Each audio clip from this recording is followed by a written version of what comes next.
When you step out of your comfort zone, that's your monster steps up and says, wait a minute, you're not ready. What if you fail? What if this goes sideways, right? Anything that's outside of your day to day area of comfort, the monster tends to show up. Hey, it's Nikki, Llewellyn Gregory, and you're on Gut Plus Science. You're in for a fast-paced, storytelling, action item-rich leadership growth experience. I hope you make this podcast a habit. I consider it a leadership mentoring tool. Learning together makes us better together, and that is how we change the world around us. Let's get to it. Hey, it's Nikki, and I'm back on Gut Plus Science. Today, I am joined by Dr. Suzy Burke. She is a leadership expert, speaker, and author whose work is helping leaders understand one of the most powerful forces shaping performance, culture, and decision-making, the conversations happening inside our own minds. In this episode, we're going to dive into the science of self-talk, how negative internal dialogue quietly impacts leadership effectiveness, sometimes loudly, and what leaders can do to recognize and shift those patterns in real time. I'm ready to be mentored today. Dr. Suzy brings both research and practical application, perfect for Gut Plus Science, to this conversation, to every conversation with leaders. And it's what we need right now, especially in the high pressure environments where what's happening internally eventually shows up externally across everything, teams, communication, culture. This is going to be a powerful conversation really around awareness, courage, and learning how to lead ourselves better so we can lead others better, right? That's what it's all about. Also, shout out to Courageous. So a great partner, good friends of the People Forward Network, and also the catalyst that has brought this conversation to be, because we're all in some form of partnership. So Dr. Suzy, welcome to Gut Plus Science. Let's start with what drew you to this work? How'd you get here? I've been coaching executives for years, and almost everyone that I coach at some point in time has this feeling of, gosh, what if I don't belong in this chair? I'm not sure I'm ready for the task, or I'm not sure I've got all the information I need to make this big decision. Everyone has this self-doubt, inner critic. And whether it's someone leading a small organization or a multi-billion-dollar organization, everyone feels this sense of doubt at some point in time. Not every day, not every decision, but certainly enough to make it a challenge for leaders. That's so good. I have a dear friend who is a author, speaker, really talks a lot about ego and our inner critic, and she named hers Jerry.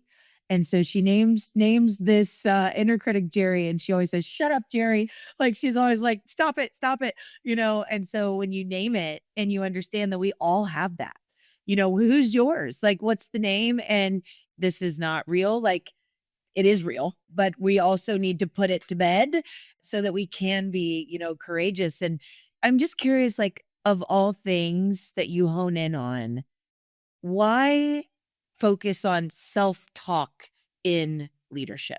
It's something that people don't talk about, and yet it's so powerful and so influential. And we thought, that to bring it into the light will enable leaders to actually manage their self-talk. You can't kill it. You can't defeat it. It's an everyday challenge, right? Because when leaders are doubting themselves, that leaks into their teams. It's called social contagion. So if I'm worried about myself, my team feels that. They become nervous and anxious and they don't bring their best ideas forward and so on. If I'm not a confident, positive leader. Oh, so good. We really do need to shine a light on this because we all have the inner Jerry, right? I'll give you mine. Here we go. So, you know, lately, well, I did just say right before we press record, I said, believe it or not, I'm 9 years in. I've done hundreds of podcast episodes. I still get nervous about being on, particularly on camera. Like if I'm not on camera, I'm much better just with the audio. Where do you see leaders struggling internally right now the most? Like, what is it in this phase? There's so much going on in the world. We call it the political stuff, you know, how it's changing the landscape of what we're doing at work and just the generations at work. There's so much in the fastness of AI. Boil it down for us on like leaders who want to be great, because that's who's listening to the show. They're listening to it for a mentoring opportunity. Where are we struggling internally right now the most? In our book, we lay out 6 monster fuels That's with a group of leaders yesterday. We had them do a self-assessment. The one that rose to the top above everything else was overthinking. I need more information. What if I make a mistake? I haven't considered all the options. And leaders in general know what to do. But this rumination and spinning and so on, when they're indecisive, again, their people feel it. The market feels it if it's a publicly held company. Overthinking is just such a challenge for everyone right now because there's so much information. There's so many sources of information. And people have to do the best they can to make a good decision and then trust it. If it's a mistake, they can go back and change it. Action creates understanding, right? If you make a decision, you're to learn. And downward, you can adjust if you need to. Yeah. We have a saying on my team at People Forward Network, there are no podcasting emergencies. We can fix it, you know? And even when an episode goes live, you know, because we aren't news-based, so, you know, we are evergreen and we are polishing these episodes and we can pull it down and fix it. Like if somebody's like, "Oh, my guest, they weren't supposed to mention the name of the company," but somebody didn't catch it and everybody's in panic mode, it's like, "Hold on, be right back. We're gonna go in," and it's like 2 seconds, and they're like, "Oh my gosh, your team is so great. They were able to." We're like, we do this for our own selves because sometimes, you know, we'll overthink things, and it's like, just take the first step. Just do the next best thing. Exactly. Yeah. Exactly. So let's talk about, you know, this inner critic, the negative self-talk. Give us this kind of array. We've talked about it a little bit, but let's go a little bit deeper. Like for all the listeners that are listening, this is time to kind of evaluate, like, where does it show up for you? How does it actually show up in the day to day? The different ways that this negative self-talk shows up. It can be anything. Having to write an email, having a conversation, giving tough feedback, taking out a new role, launching a bold idea. Those are all, when you step out of your comfort zone, that's your monster steps up and says, wait a minute, you're not ready. What if you fail? What if this goes sideways, right? Anything that's outside of your day to day area of comfort, the monster tends to show up. Not letting in separating the what's really real here.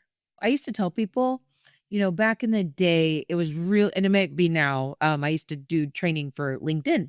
I still do some. So B2B, I'm very much in, you know, revenue growth and partnerships work, relationship driven sales. And, you know, on LinkedIn, you get these wonderful recommendations about what people say about you or testimonials you get for your website or feedback, like maybe on your team, you know, you collect these celebrations of shout outs or whatever.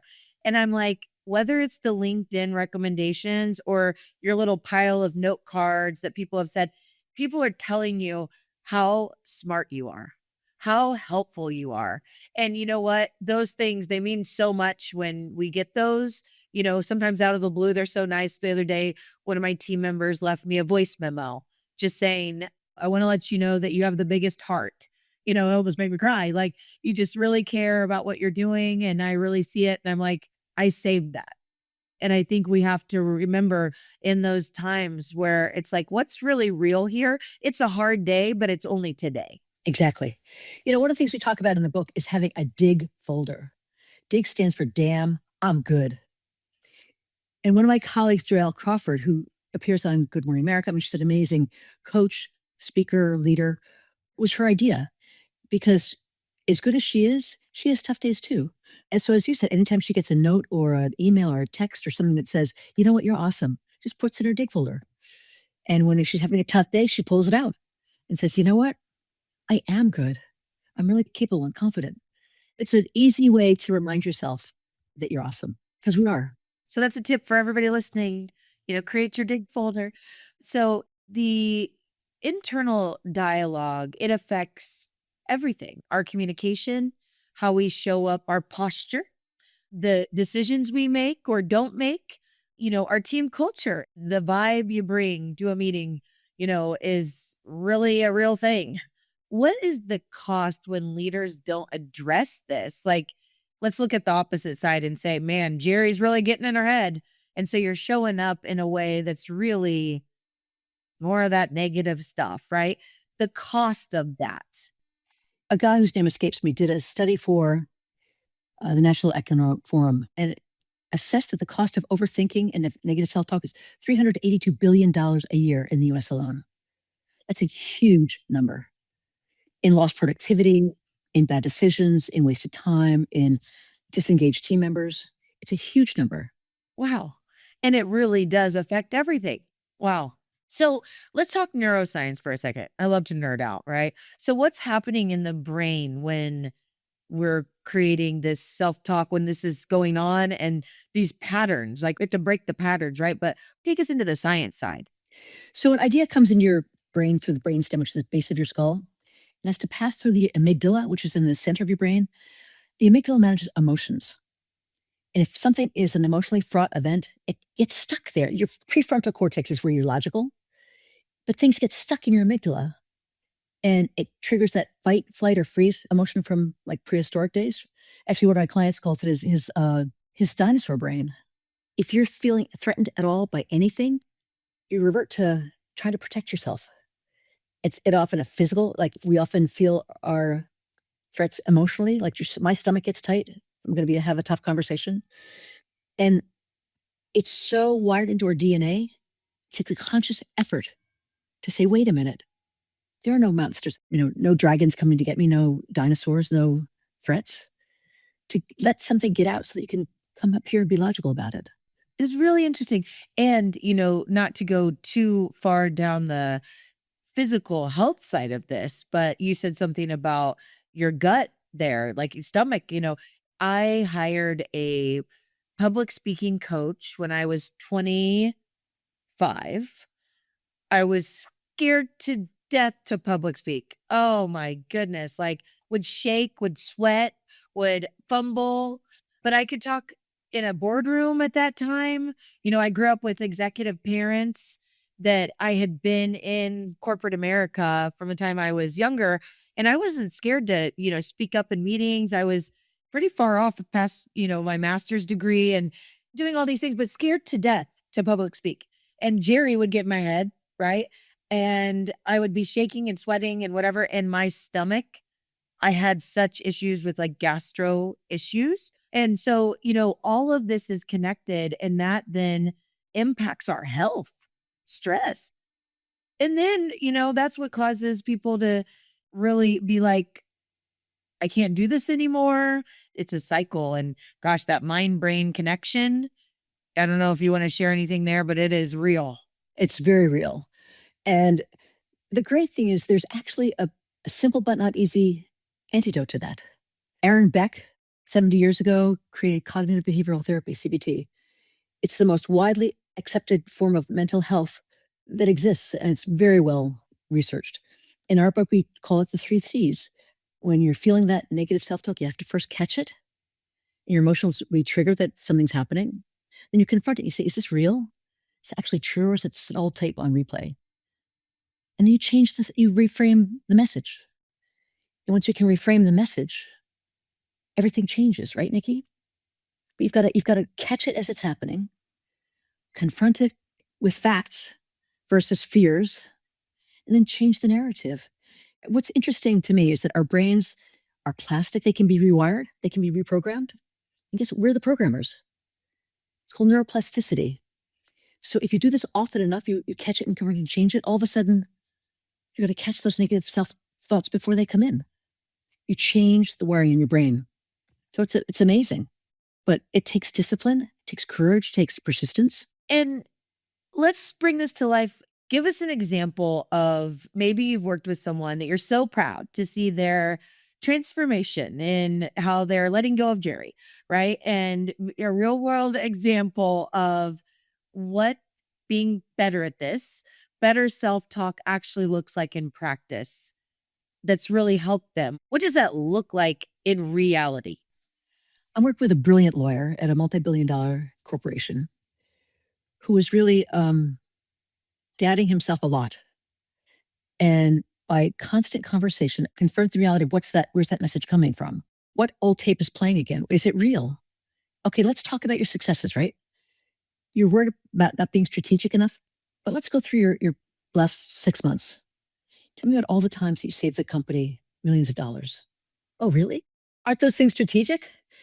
And over time, he became more confident in the fact that he is strategic. He's not simply a lawyer, pushing paper. He's a strategic business partner to the businesses he supports. It's lovely to watch it evolve, you know? Oh, yeah. We can't let the bad days win. I have a t-shirt that says that. And it's like what gets us down sometimes is a season. It's just a season. You know, sometimes there's tough seasons. We all have them. And you just live in the day to day. I mean, even if you're in a good season, if you're focused on winning today, my husband and I say this, just win today. Just win today. Right now, he's going through a challenging, he's a top producer at a company and he is Mr. Positive. Number one strength. My husband on Gallup Clifton strength, his top strength is positive. And he can inspire anybody.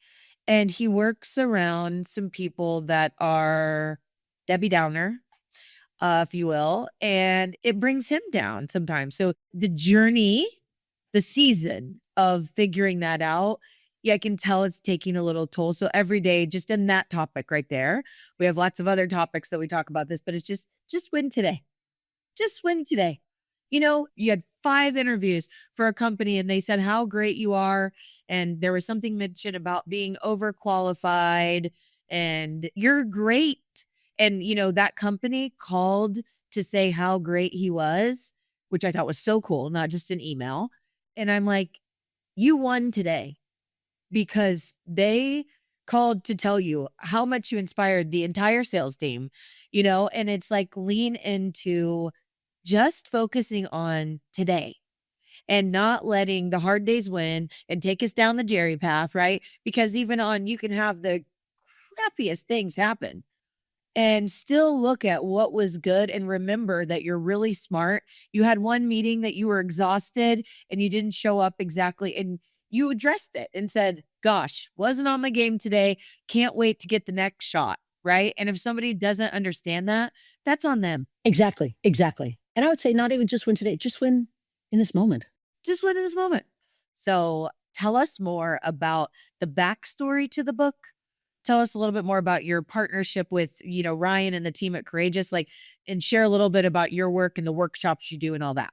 Brett Power, who's one of the authors, decided to write this book years ago based on coaching executives who all had this self doubt. And he and Ryan, during the pandemic, he and Ryan were on a podcast together. When the podcast was over, they stayed on talking. Rhett was talking about the book, and Ryan said, "Well, that's really interesting. Can I join?" And Rhett said, "Sure." So they sent me a draft probably 3 years ago. And Rhett and I are business partners. And Rhett said, "Take a look." I said, "Well, do you want me to just like edit it? Do you want me to make it better?" He said, "Oh, make it better." And Nikki, there was no science in it. And I'm a psychologist by training, and there's so much science that really informs, because this is really a neuroscience problem, right? And by bringing all the science in, I think it gave it a different kind of a depth than it had before. Lots of assessments in it, lots of activities, lots of suggestions about things that people can do to strengthen their self-talk. And Ryan would say, "I'm the science, he's the story." It was Rhett's idea. So it's a great partnership because we each bring something different to the book. You know, people who have read it say to me, "I wish I had read it 20 years ago," or "I've given it to my mom or given it to my kids." It really applies to everyone. It's not just simply business people, because no matter what your walk in life, you've got this inner critic at some point that's trying to take you down. And it helps you recognize that, first of all, it's normal. People like Albert Einstein, Meryl Streep, Howard Schultz, Tom Hanks, I mean, the most famous people you could ever imagine, all talk about their inner critics and how they're challenged and they think they're never good enough, right? So if the most famous and accomplished people in the world can have this challenge, why not me? What's interesting is the higher you go, the more accomplished you are, the louder that critic gets because you've got more to lose. And as I said a moment ago, this is an issue that's not being addressed by anybody because it's kind of scary and nerve wracking, and people don't want to admit that they're not perfect, right? So I think the book has had wonderful impact. But we also, we actually in January went and taught a class at Harvard, which was great fun, 3 of us, great fun. It was like a week-long executive ed program, people from all around the world. And they were coming up to say, "Oh my God, this is amazing. This is life-changing," you know?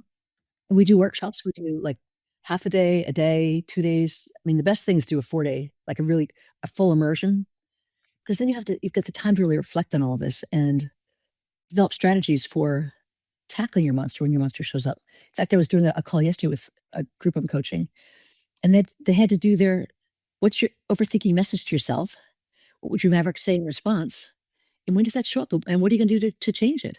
Starting today, right? And they're like, oh my gosh, this is amazing, giving people practical examples to recognize what's happening and a very simple hack to change it. Yeah. Do you know how much this impacts not just the workplace and the teams? It impacts the places you're volunteering, the dinner table conversations, how you're raising your kids, the way that you show up with your spouse. Like, and I love to say the workplace is the greatest mission field because we meet people where they are. It's not the PTO club or, the HOA board, whatever that is. This helps that, and it helps those rooms of people. It's not just at work, and this is where, as leaders, when we invest in, like, workshops, like the types of workshops that you do, you are leading not just that person that's in that workshop that you paid and you put that investment into. This is for way more than that, right? And it helps the world go round. Exactly. My monster's Alexandra, and she's with me every day, right? I mean, I've learned techniques to keep her quiet, keep her in the back seat instead of the passenger seat. But it's a daily struggle, daily challenge, I would say. And the more you do it, the better you get. Oh my gosh, this has been so good. Just you have a great team supporting you and all the work that you guys are doing together at Courageous. I'm a huge fan of Courageous and very excited to now meet you, Dr. Suzy Burke.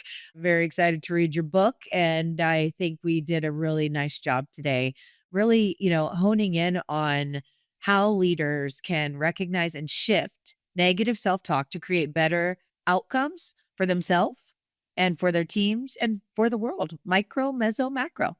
So thank you so much for being here. Thanks, Nikki. It was great to talk with you.